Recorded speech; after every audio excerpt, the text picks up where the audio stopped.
On an $80,000 salary, a bank will happily approve you for a $400,000 house.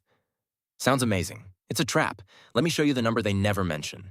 Let's find your real number, the one that keeps you rich instead of house poor. First truth, your salary is not your budget. What's left after everything else? That's your budget. And the bank has no idea what your life actually costs. And here's the whole trap in 3 words. Approved isn't affordable. The bank measures what you can technically repay. You have to actually live on whatever's left. The classic rule says spend at most 28% of your income on housing.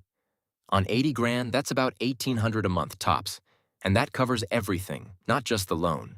There's a second rule too. Keep all your debt combined, housing, car, credit cards, student loans, under 36% of your income, not just the mortgage. Because the real payment isn't just the loan. Add property tax, insurance, and maintenance, roughly 1% of the home's value every year.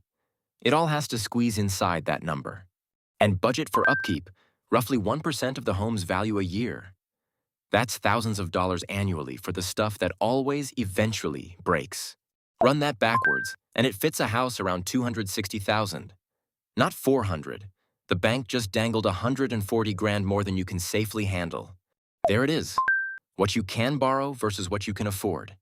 That gap is exactly how people with great salaries end up broke. One payment from panic. Buying and selling isn't free either. Closing costs to buy, agent fees to sell. Together, that's easily $36,000 round trip before the home has gained a single dollar. Why does the bank do this? They make money on your loan.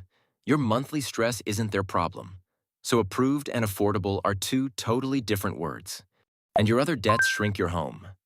A $500 car payment knocks roughly $75,000 off the house you can buy. Your car quietly costs you a bedroom. And don't forget what the loan itself costs. Even on that safe house, you'll pay around $290,000 in interest over 30 years. More than you borrowed in the first place. And watch interest rates. Just 1% higher, and the same monthly payment buys you about $25,000 less house. The rate matters as much as the price. Buy at the bank's max and you go house poor. Gorgeous house, 0 savings, no vacations, 1 broken furnace from disaster. On paper, you own the home. Really, it owns you. Now the upside. Buy the smaller house and invest the monthly difference instead.